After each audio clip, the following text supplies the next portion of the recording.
Isang Pinay OFW sa Abu Dhabi ang natagpuang wala ng buhay. October 6 pa daw hindi makontak ng kanyang pamilya. Heto guys, panoorin po natin ang video. Para sa pangarap na magandang buhay at mapatapos ang pinapatayong bahay sa Nueva Vizcaya, lumipad pa Abu Dhabi para magtrabaho nitong Agosto ang 32 years old na nurse na si Reyna Jane Ancheta.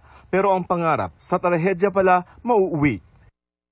Simula October 6, 3 araw na siyang hindi makontak ng asawang si Kenneth.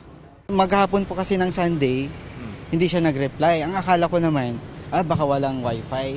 Tapos nung Monday na, minimessage ko pa rin, magtatanghali ng ganun, wala pa rin. Doon na po ako nag-report. Inireport na niya sa ahensya ng asawa na hindi niya makontak ang misis, pati ng mga kaibigan nito sa Abu Dhabi. Nitong October 8, nakarating sa kanya ang masamang balita. Patay na ang kanyang asawa pero wala raw binanggit na dahilan. Ayon daw sa ospital na pinagtatrabahuhan ni Reyna, natagpuan si Reyna noong October 6 sa isang highway papunta sa Dubai. Halos 2 oras ang layo sa Abu Dhabi. Nagulat po ako doon at hindi ako makapaniwala na ganun ang nangyari sa wife ko po. Wala sa scene yung phone niya at saka yung Emirates ID. Sa isang sumunod na report mula sa agency, ang dahilan daw ng pagkamatay, car collision. Nasa loob naman siya ngayon ng sasakyan. Binunggo naman daw po yung sasakyan nila. Doon na ako nag-doubt talaga na may something.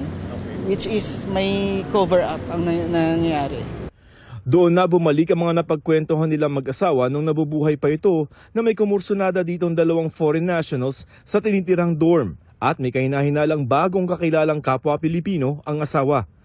Natakot siya every night na umuwi. Doon ako kinakabahan. Di ba uso doon yung binebenta? Binebenta, abduction sir. Ang gusto ko lang talaga, hustisya para sa wife ko po. Gusto kong malaman at makita ng proof na vehicular accident talaga. Kung vehicular accident tapos may naipakita silang proof na siya talaga yun, doon ako mapapanatag. Sabi ng agency ni Reyna, car accident po. We have limited information din kahit pa meron kaming counterpart dun sa Abu Dhabi. Humihingi rin siya ng tulong sa pamahalaan na maisamang isang kaanak sa paghahanap niya ng sagot doon.